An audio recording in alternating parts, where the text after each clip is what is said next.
Yo, what's happening, my people? It's your boy Chance Jollivet, aka Smooth, back with another video. So today, BMF Season 3, Episode 8, Code Red. So, a lot has been going on, man. It's coming up on the end of the season. Been a lot of negativity in this season so far, man, as far as like the acting and stuff like that. I'm entertained, so that's good enough for me. I ain't really tripping. But hey, hopefully you still on for the ride, no Diddy and stuff. Yeah, let's get into the episode, man. Let's see what happened. So they back in the strip club, of course.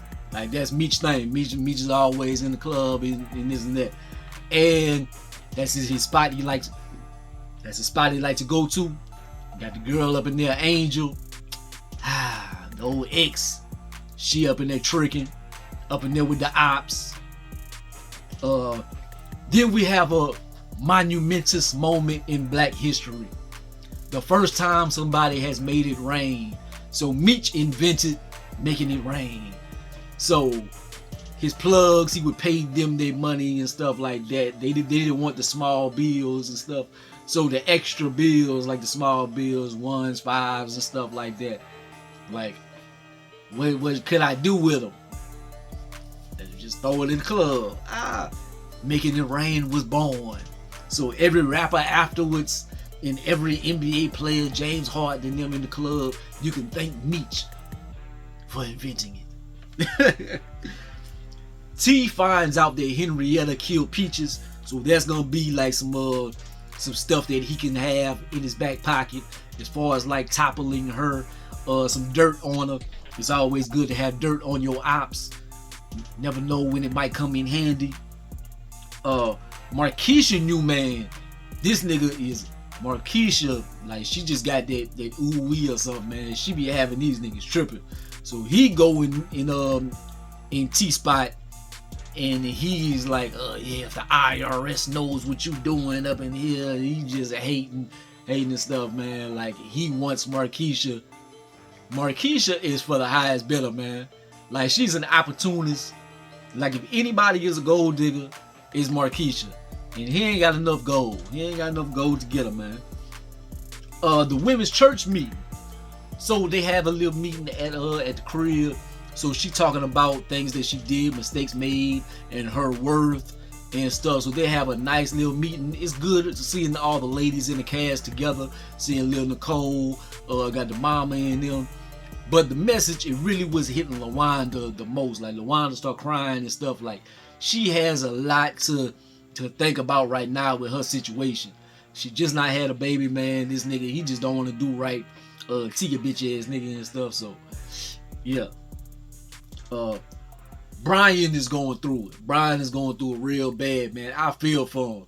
Like he's not one of my favorite little characters on the cast, but his son just died and stuff, man. Like gruesomely, and before that he was in jail and all that. So he has a lot to blame as far as like, I guess you could. I would put the blame like on Henrietta. I guess he could blame T in Meech and them. I guess it all funneled into the same thing. Like I'm just talking about his death. Like Henrietta was liable for his death and stuff. But I guess you could say Meech and them had hands to play in why he I guess. But he don't like him. Just a long story short. Yeah, Brian, he wants revenge. LaWanda, so I don't mention her like a little scene ago and stuff, man. It looked like she finally ready to move on, man. She wants to get her life together. She like, I know I'm not gonna be the lady in Terry life that's always gonna be my baby daddy and stuff, but I gotta fulfill my dreams. I gotta do my thing. And Charles, he gets an opportunity. Like he has to get himself together to be the man that Lucille needs and stuff. So he gets a chance to play a gig. So get into his music bag, something that he loves and something that can catapult him into the place that maybe he needs to get to. Nicole, she got her little note. She had her little moment or whatever. Do you want to be my girlfriend? Yes or no? See, that's the original contract right there, man. That's why things were successful back in the days. So now everything is, nobody is direct. People don't have no direct messages and stuff like that. People be too wishy-washy in their dealings. Oh, we wasn't official. We wasn't. See, back in the days, you ain't had that problem. Check, yes or no. So you knew you had it in writing. Bitch, I got a contract on you. Bitch, you is my girlfriend. So, anyways, so Meech is rigging the cars and shit, man. Like, he trying to be Dukes of Hazzard and stuff, trying to get it together. They're gonna have some test runs to see if they can get past the Red Dogs, because the Olympics is coming up, man. The Red Dogs on everybody ass. And he trying to get the soldiers up at this moment. They getting together, they having their little meetings and stuff, man. Techwood, homie, like, I don't know his name, but he goes in there, he crashes the meeting. He fucked Claude up, man. I want to say Claude was his brother, right? Man, he cut the nigga tongue out. Like, you could have just killed him. Like, he did kill him, but he cut his tongue out first. Like, if you knew you was gonna kill him, man, why you gotta torture him like that? Damn, you cut the brother's tongue out, then killed him and stuff. God damn. But it was gruesome. It was, well, it wasn't the most gruesome. Like, as far as like the effects and stuff, they didn't show. It wasn't like Saw or anything, but it was fucked up how he did him. Homeboy got hemmed up with baking soda on the little test run. So they had the first little test run, wanted to see if the dope can pass. It wasn't good enough. The Lil putting the dope in the doors and stuff. Luckily, he only had some baking soda. So the Red Dogs, you would think they still could bust them or something. I guess they didn't want to just waste their time, like with the paperwork and stuff like that. But like, you would think that even having some fake like paraphernalia, like if it was meant to look like paraphernalia, like you would still think that it could be like some kind of charge or something. But anyways, it was unsuccessful, so they let him go. But that was good that he did have a baking soda. Henrietta uncle, like they having a meeting, like he talking to Henrietta and stuff. He keeps saying something about like alluding to something happened to her, like with Pops and them. But I guess later on in the episode, she mentions that her mother died in childbirth and her father wasn't there for her. But I was thinking like maybe she got molested or something like that. Maybe in her life that got her to the point that she is now. Like, not just because she a lesbian or nothing, but she just seemed like she real fucked up in the head. But maybe it's just her pops just treated her bad. But he say, I raised a princess. I raised you to be a princess and stuff. But she got it like he never did shit for her or something. Like, he resented her because her mama died in childbirth. So, I don't know, the writers, like, they need to get their ducks in a row on that one right there. Like, they kind of, T getting Pops together, man, so he cut his hair and stuff. Like, I don't know if that cockeyed nigga I let him cut my, well, I can't talk, my hair ain't looking the greatest in the world. Anyways, my hair, shit, I took my little braids out, so I'm looking crazy as well. But anyways, so he cutting up Pop's hair and stuff. He break him off with a little change for him to, like, see, he proud of Pops. He like, yo, we one of the only families that had a two-parent household and had the same last name and this and that. And Pops is trying to keep it that way, but the doctor, he got the money and stuff, man. He can provide a life that he can't for Lucille and stuff. So he got a lot to go against right now. But I'm happy that he did at least accept the money from T this time around to treat Lucille if she would allow him to. The Red Dogs in this episode, they terrorizing the community. They fucking everybody up, like from innocent to guilty. Like the guilty brothers, they busting everybody outside the mouth and stuff, man. Taking them out the showers naked and cuffing them. But then they got the other people, like just the regular people in the community, and they ransacking their houses and throwing all these shit to the ground. Like, that's toe up. But that's how it is in the black community, man. Like, you guilty before you presume innocent, man. It's not the other way around. Angel, with this MK nigga, she overhears, I don't know if she can understand him because he talking that patois shit or whatever. He talking like some Haitian. He talking some Haitian shit. But I guess she could read like just the body language and stuff, and she senses that something is up. So later on in the episode, like she gonna warn Meech about this event right here. So it's kind of good that she left Meech and she kind of, but it's fucked up. Like you leave Meech and you go right to the ops, but then like she with the ops so she can warn him.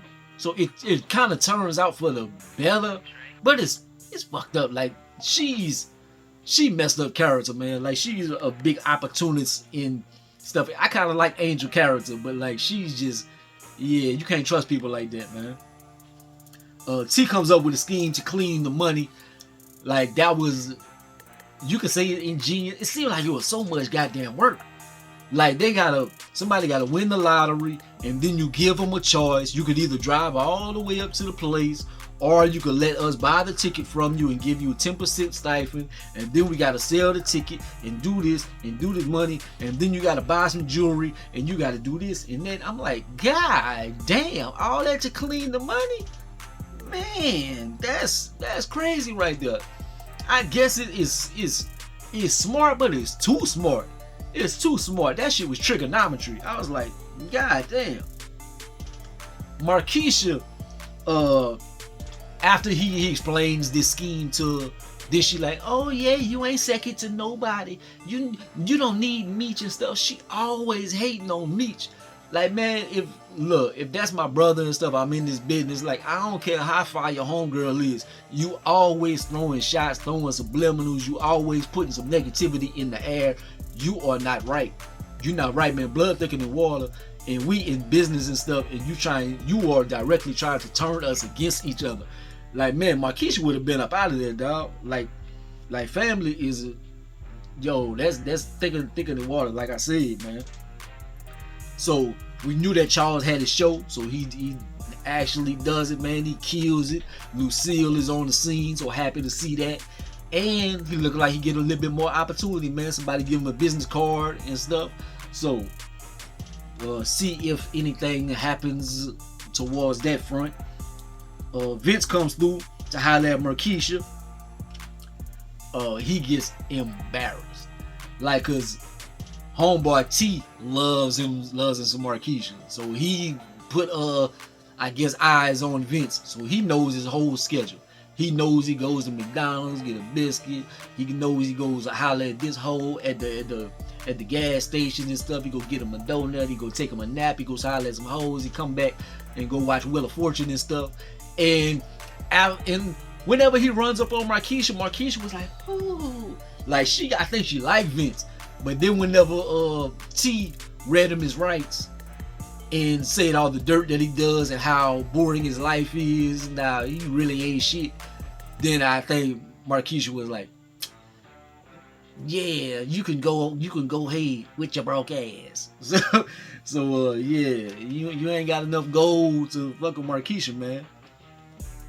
Henrietta and the detective is bonding. Like bit my damn tongue.